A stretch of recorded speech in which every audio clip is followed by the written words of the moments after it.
Más de 700 migrantes permanecen detenidos en el centro conocido como Alcatraz de Caimanes, ubicado en los Everglades de Florida, según revelaron los medios estadounidenses. Los datos obtenidos de una lista compartida con el Departamento de Seguridad Nacional y otras autoridades indican que al menos el 22% de los presos son guatemaltecos, es decir, más de 150 connacionales.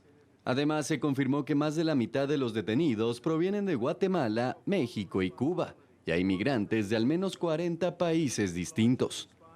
El centro de detención administrado por el estado de Florida ha generado debate por sus condiciones y el perfil de quienes permanecen bajo custodia. Cabe mencionar que la lista publicada aún no está completa y está sujeta a cambios. Bueno, vamos a iniciar con este tema que es preocupante, la verdad, estas detenciones y toda esta situación migratoria que se está dando de forma masiva en los Estados Unidos, especialmente en este centro que ya lo hemos analizado, las condiciones en las que se encuentran las personas detenidas allí esperando este proceso de deportación. Ya varios sectores se han pronunciado de protección de los derechos de los migrantes sobre las condiciones de este lugar, de este centro de detención en Estados Unidos. Y lo que llama la atención es la cantidad de guatemaltecos que se encuentran ya esperando entonces todo ese proceso. Creo que es un tema bastante alarmante, Fernando. Más de 150 migrantes guatemaltecos en esta situación. El 22% del total de detenidos, ya van 700. Imagínate qué cantidad se tienen ya en esta espera y que obviamente se van sumando más y es una situación bastante complicada. ¿Qué consecuencias tiene para Guatemala? ¿Cómo podemos interpretar esta cifra de guatemaltecos? Bueno, tú creo que has utilizado las palabras correctas, alarmante, y entender lo que están sucediendo en las vidas de estos guatemaltecos en esta prisión Alligator Alcatraz. La Alcatraz de los Caimanes sería la traducción al español. El nombre, pues obviamente se lo ponen en alusión a aquel famoso peñón que existe en San Francisco, California, donde estuvo esta prisión Alcatraz, que era pues su fama de toda la vida, que era de verdad imposible que se diera una fuga de reos. Y se da más o menos, creo, si no estoy mal, en la década de los 30 o 40, cuando se da pues una famosa circunstancia en donde se fugaron 3 reos. Incluso hubo producciones en Hollywood que hicieron alusión a esto que sucedió en Alcatraz, que fue algo que nunca pensaron las autoridades del sistema penitenciario estadounidense. Entonces, pensando en que aquí tampoco se van a escapar los migrantes, ¿pero por qué? Porque obviamente la fauna que está alrededor, que en su mayoría, en un 90%, son caimanes. Y ojo, el caimán es un animal que de verdad come hombres. Entonces, te puedes imaginar cómo una autoridad gubernamental de cualquier país, en este caso Estados Unidos, siendo esa potencia que es, pues manejar un concepto hasta de orgullo de hacer una cárcel en un lugar que de verdad es inhóspito completamente, no reúne para nada ningún requisito de poderle dar a ese migrante capturado un tratamiento acorde a su condición como ser humano. Recuerdo las palabras de la presidenta Sheinbaum de México ayer en su conferencia de prensa diaria, y decía: presidente Trump, ¿cómo hacerle entender que los migrantes no son delincuentes, no son lo que usted piensa, opina y externa en sus alocuciones con los medios de comunicación? Es gente que se fue buscando en algún momento una mejor calidad y oportunidad de vida, porque estos países donde ellos empezaron su vida no les dio la oportunidad de desarrollarse. Entonces, ¿cuánto guatemalteco realmente, Sandy, está en Estados Unidos hoy viviendo momentos de angustia? Mira, yo tengo la bendición y oportunidad de conocer a muchos guatemaltecos que viven en Estados Unidos, y hasta antes del inicio de este año, el estrés del guatemalteco allá era tener que trabajar, como ellos les llaman allá, 2 o 3 shifts diferentes 2, 3 turnos de trabajo distintos en distintos, obviamente, lugares, pero con ello ganándose la vida de una manera honrada, de una manera dejando pues en alto el nombre de la mano de obra guatemalteca. Y por supuesto, siempre te vas a topar con un chapín que normalmente llega a hacer desorden allá, y sobre todo cuando se trata del famoso manejar vehículos con los traguitos. Claro. Pero de eso a que se piense que el migrante guatemalteco, el mexicano, el salvadoreño, el nicaragüense, etcétera, sean delincuentes todos, que se les tache de terroristas y que se les dé estas condiciones en esa prisión específicamente para albergar a los migrantes capturados por no tener papelería en orden.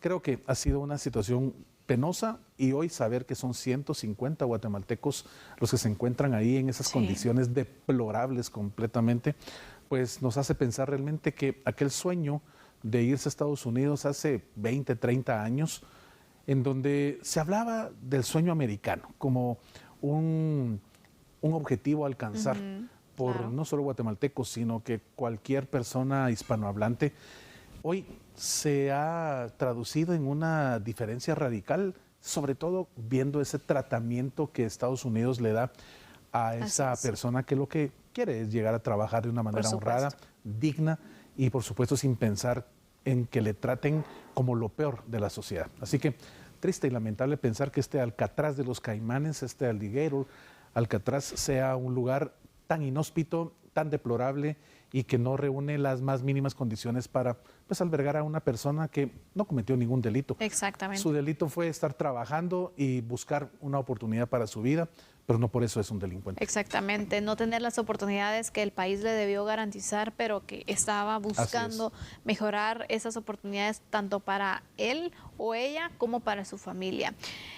Creo que tú has dado en un punto muy importante, y esto es uno de los retos que las autoridades guatemaltecas tienen que ir tratando, porque en primer punto hemos indicado al tema de migrantes, la crisis migratoria que se está dando, las deportaciones que se están registrando de guatemaltecos, hace falta poder darle mayor atención desde las instituciones guatemaltecas. Hemos hablado de propuestas incluso de poder crear algún tipo de gabinete para la atención de la situación migratoria, la atención de las deportaciones, y poder entonces impulsar esos proyectos efectivos, esos programas también para el recibimiento de esos guatemaltecos, y ver de qué forma se les da no solo recibimiento, sino también un apoyo que sea sostenible, en el que se encuentre esa ayuda y decir, bueno, estoy regresando a mi país, y es un choque bastante fuerte porque muchos de estos guatemaltecos tenían años de estar viviendo fuera y regresar, imagínate. ¿Cómo empiezo? La incertidumbre, aparte el choque emocional que recibes, y especialmente algo que mencionabas, no es una cárcel, pero imagínate, alguien que no tenga la experiencia, que es la mayoría de los migrantes, de estar detenido, por ejemplo, y llegas a un punto de estos donde es prácticamente, es como una simulación de una cárcel, de que estás así bajo estas condiciones sin tú haber actuado de una forma deshonesta, sin haber infringido en sí una situación ya legal, más que cruzar o estar en un país de una forma pues irregular. Pero imagínate, llegar a este punto, qué choque emocional también te puede llevar a ti, más el tema de que vas a regresar a tu país, qué va a pasar con las cosas que tenías, si tenías familia, como toda esta incertidumbre, y aparte regresar a un país que tiene muchas precariedades todavía. Pasan tantas cosas emocionalmente en el migrante, que yo creo que también debe ser parte de esa atención integral que las autoridades guatemaltecas, que las instituciones guatemaltecas le tienen que dar al migrante. Estos 150 guatemaltecos son cifras que no deben verse solamente como eso, sino qué atención integral y cómo Guatemala se está preparando para recibir a esos guatemaltecos, porque en eso hay que ir pensando, no cuando ya estén aquí, bueno, ¿y qué hacemos, no? Fíjate que los datos obtenidos por TN23 y específicamente aquí en Alameda, se los compartimos, detallan que el 55% de los detenidos acá en Alcatraz de los Caimanes proceden de Guatemala, México y Cuba. En total, al día de hoy son 700 personas detenidas, privadas de su libertad por ese proceso de deportación que obviamente Estados Unidos está trabajando de una manera acelerada. aquí en Guatemala podríamos decir que es un proceso sumarísimo, porque es ipso facto que lo realizan y entonces están en esas condiciones estos 150 guatemaltecos que alcanzan matemáticamente a convertirse en el 22% de la población de esos 700 que están allí privados de su libertad. Entonces, obviamente, ¿cómo están siendo tratados?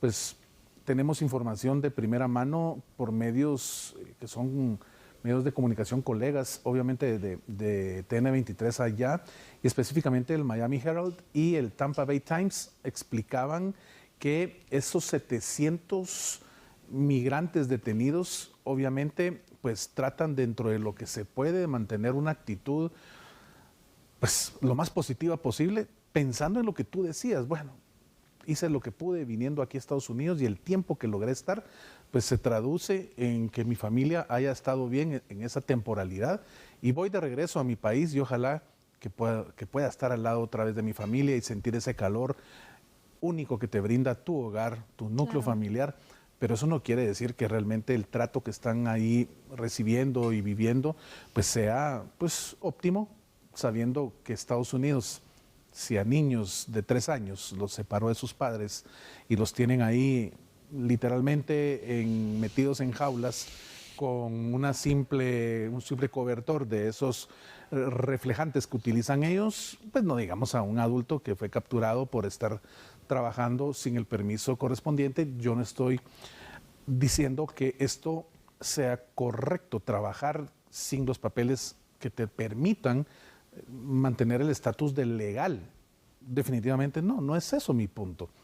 A lo que voy es que esa persona que tomó esa decisión, obviamente lo hizo no por querer llegar a dejar una impresión de delincuencia, sino que no tenía los recursos para obviamente acceder a una visa de trabajo y lo que hacen miles, millones de personas es esto, traspasar la frontera buscando trabajar de una manera adecuada, que muchas veces son trabajos que los mismos estadounidenses allá no quieren hacer.